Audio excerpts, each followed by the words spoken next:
You're welcome to your favorite program, The Conversation. Our guest today is Honorable Abike Dabiri Erewa. She has represented Ikorodu constituency of Lagos State in the Federal House of Representatives. She is currently the chairman and CEO of Nigerian Diaspora Commission. Madam, you're welcome to the program. We'd like to know what your commission is doing to effectively manage the emotional challenges of Nigerians abroad. Well, it's been tough on the whole world. Nigerians abroad, we've lost over 30, especially in the US and the UK and some parts of Europe. And it's been tough on the families. And then for some of them, and of course the toughest thing is that your loved ones can't be with you. And some of them, the families are here in Nigeria. So what we've tried to do is those we can reach out to, we reach out to them and offer our condolences. And the key thing is also tell everyone to abide by the rules in those various countries. I mean, in this instance, you can only condone them. And it's also imperative that Nigerians in the diaspora are reaching out to one another to support their home country, Nigeria. So they have embarked on a fundraising campaign to put some resources together to particularly provide equipment for Nigerians on the front line, our medical practitioners. And I think that is very instructive in the sense that with what they are going through, some are not earning anything, businesses are closed, salaries have been paid in half. They still think about their home country and putting in some funds here and there to raise some little money to be able, according to them, to help those particularly on the front line. So for me, that is very touching and that is very instructive, that despite the challenges, they're thinking about home and see whatever little they can do. That person who puts $100 in a GoFundMe, from maybe little that he has done quite a lot. So, and then they're also sending messages back home. And then the medical practitioners are working on case management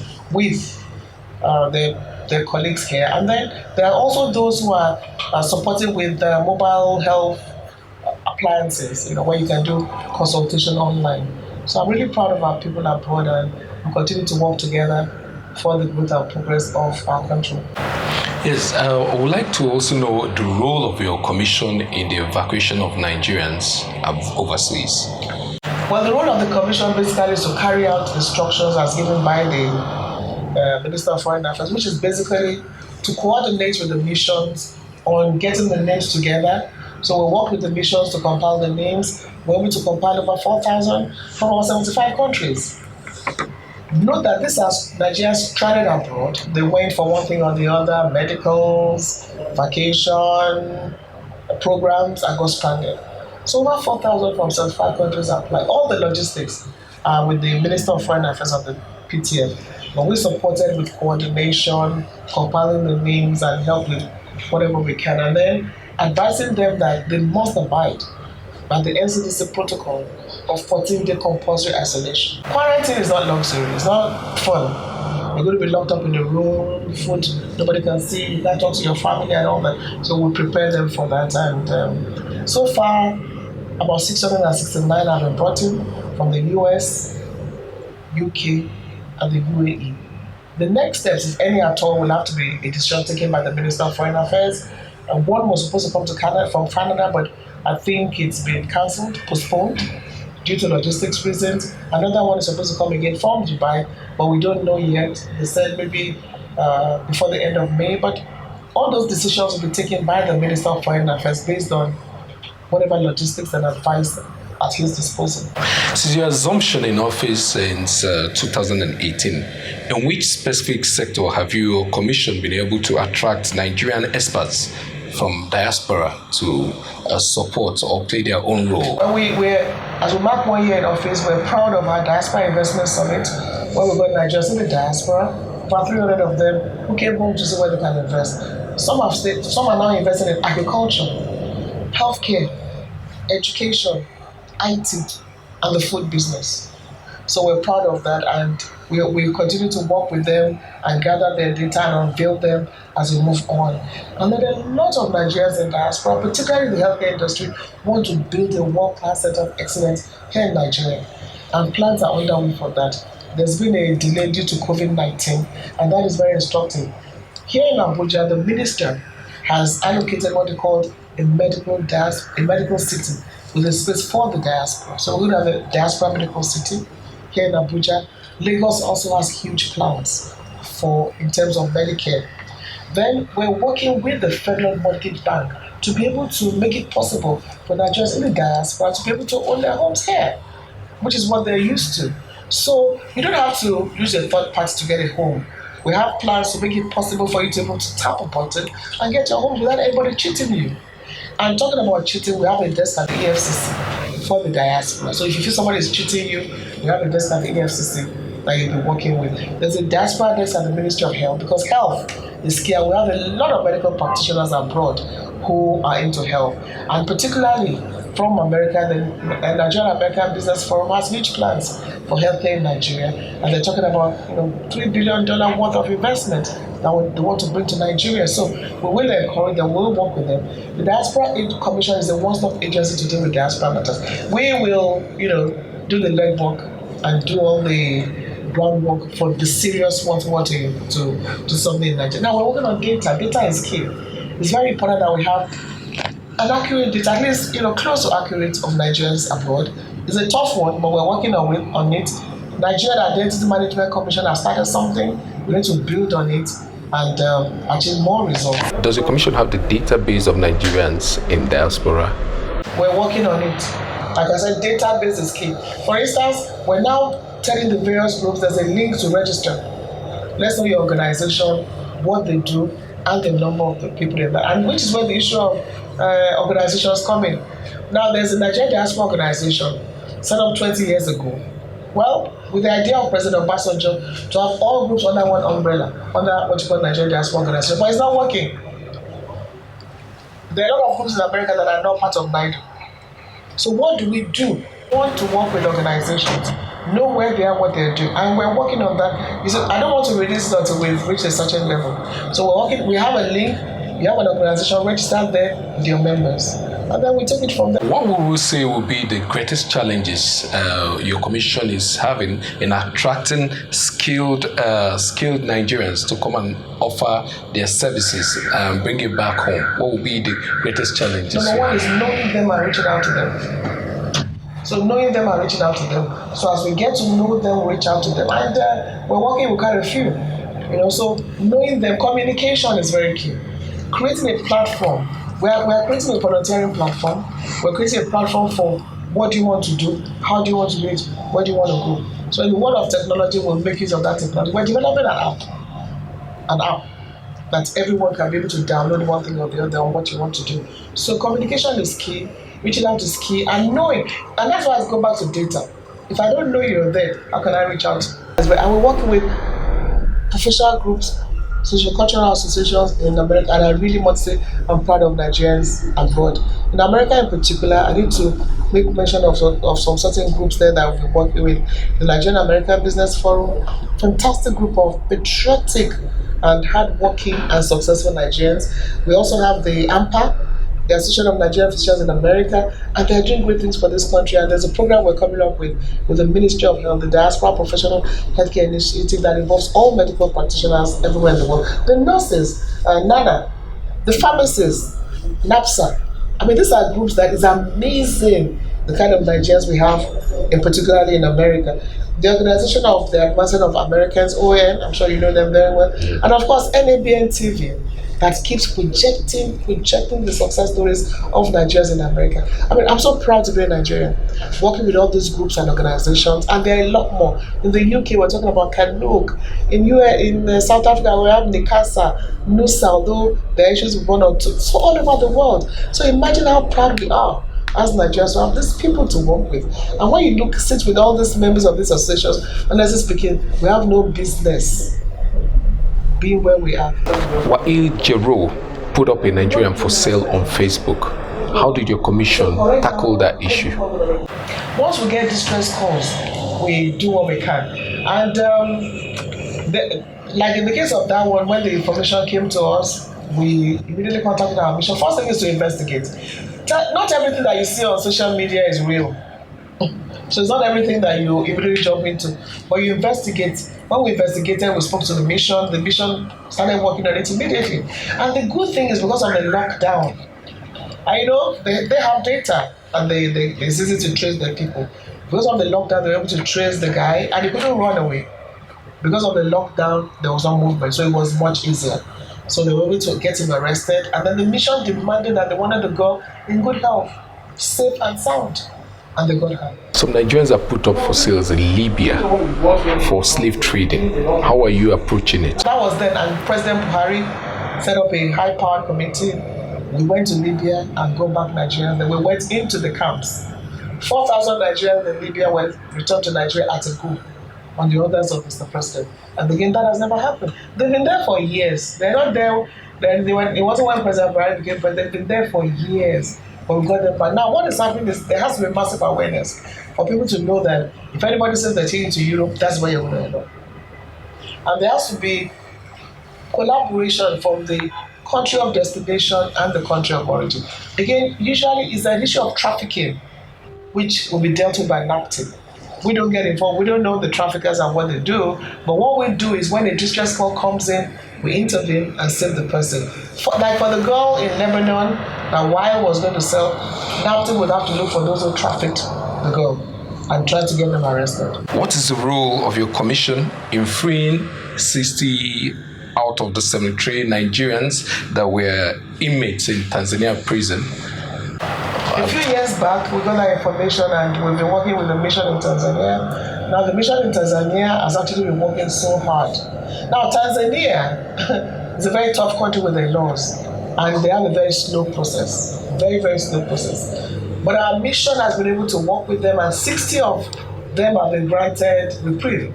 So what it means is that we can repatriate 60 of them. So the mission, our ambassador was on the process of working out the logistics. Who pays, who doesn't pay, what's the cost before COVID-19. So I'm sure after all that, the ambassador will continue that. But 60 of them have been given reprieve. But then we also have to appeal to Nigerians everywhere in the world. The issue in Tanzania, most of them are waiting trial, most are on drug-related offenses.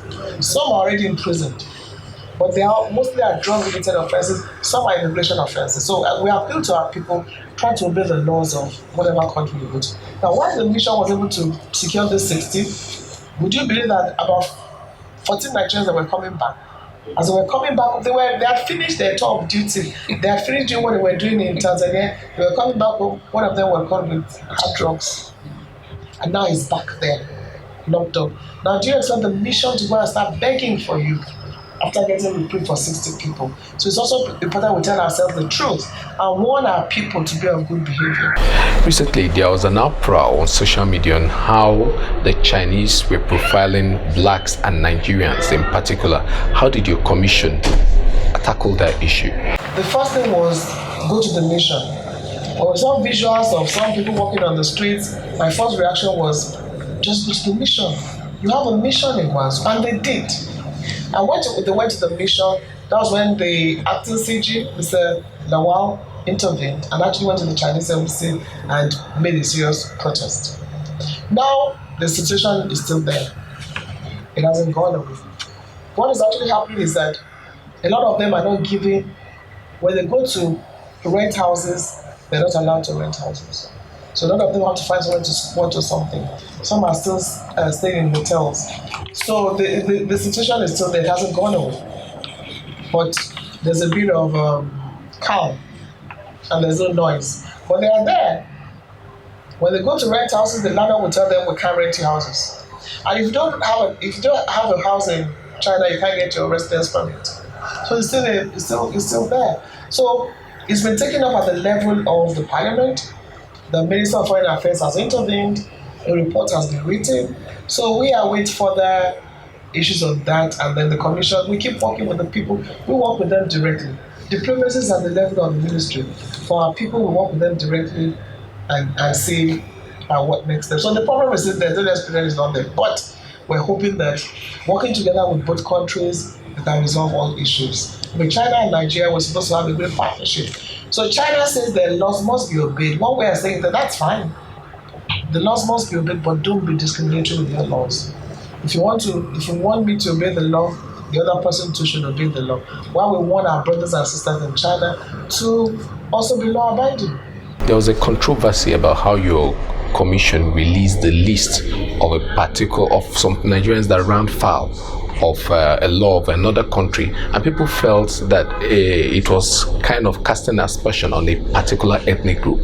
What would you say to those that feel that way? The point is this: when I went to South Africa inside the prison to get Nigerians released, they came from a particular ethnic group, but it didn't matter. We went there to fight for them. And when you talk about ethnic group, when we went to Brazil, that time I was parliament to get people in prison. The demographic from Brazil were Southwest. They're mostly Lagos, Ogun, Southwest. We mentioned their names. And we said what we did.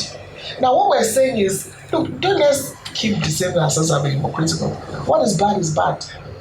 In Saudi Arabia, when they were to be, those that were to be executed, the names are out there.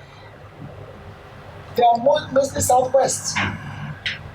So this particular one you're talking about was something that was viral on social media. This guy was caught on camera. In a place like Dubai, which was embarrassing to Nigeria as a whole. And his name was out there, and we said, but guess what, that particular guy? Our intervention saved him from death to life imprisonment. Because Dubai saw that we took it seriously. So rather than kill him, it's on life imprisonment. So we're too exposed to be talking about tribal sentiment. I won't even bother to go that low, because that's going down low. And we need to get over tribal issues. A crime is a crime. A good deed is a good deed. You do good, we celebrate you. You do bad, we call you out, so that others can learn. As a parent, one thing you don't do is your child comes just sometimes, you're patting on the back and say, don't let them hear. Let them hear so that they will change. You sponsored the FOI bill. How do you think this journey has gone so far? I think we're not using the bill enough. Some are using it, but not enough. But the good thing is that it is there. So those that are using it, but it should be used more often. Students, groups, as information. Fine, you cannot touch on issues of security, but there are basic things that has nothing to do with security. But so Nigerians will just sit back and we expect people will fight the battle for us. So you have an FOI bill. The good thing that it is there. I think Sarah just wanted to make use of the FOI bill not too long ago. So it is there. In America, after passing the FOI bill for 10 years, it wasn't used. So it's not a surprise, but it is there, and it's for Nigerians. It's not just media. The media does not have to wait to write you and wait for 7 days. They have their way of doing investigative journalism. But it's good for academia, for professions, for youth to ask questions. So it's for the public, and I'm proud that I'm part of the bill. And I want to also thank Ambassador Jerry Bokwe, who was the initial sponsor of the bill. And what happened was he sponsored the bill, it wasn't passed. By the time I got him, I took over the bill and I did everything possible to make sure that it was signed into law. So it's a joint effort, and we're all proud of the fact that we have an FOI bill today in Nigeria. You anchored Newsline on NTA.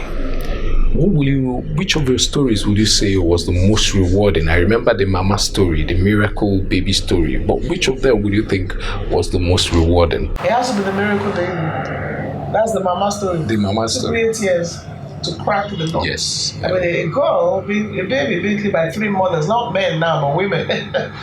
So that's a miracle baby. It took me 8 years, and that is me. I follow something through to the very end. You never leave it hanging, and I'm glad I succeeded. But that's not the only part of it. The part of it is that the girl is now about to graduate. I've been in touch with her. She's been on my scholarship. Nice girl, naughty sometimes. As I speak with you, I'm quarreling with her because she did something really naughty. But she should be graduating this year, and hopefully do her youth service and move on in life. But she's there, she's good. And what I also find sad about it is that it is still happening, because it was a case of selling babies. It was a case of, you get pregnant, let me buy the baby from you and give it to somebody else. Now, in those days, it was 25,000 naira to buy a baby and give somebody else. Now, a boy is 300,000 naira, a girl is 250,000 naira. It could be much higher. Yeah. Higher now. Higher now. So the sad thing is that it is still happening. And again, we have to look at our culture that makes it feel that if you don't have a child, you're less than a human being. So the selling of babies is still happening, and I'm glad I could do what I did at that time. And I'm also glad that the young girl is living her life and is back to her real mother. We'll be speaking with Honorable Abike Dabiri Erewa. It's been so nice talking with her on the program, The Conversation.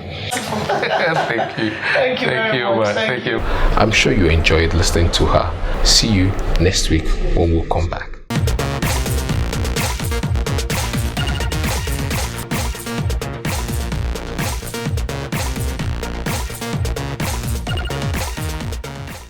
NABN TV, inspiring a new generation.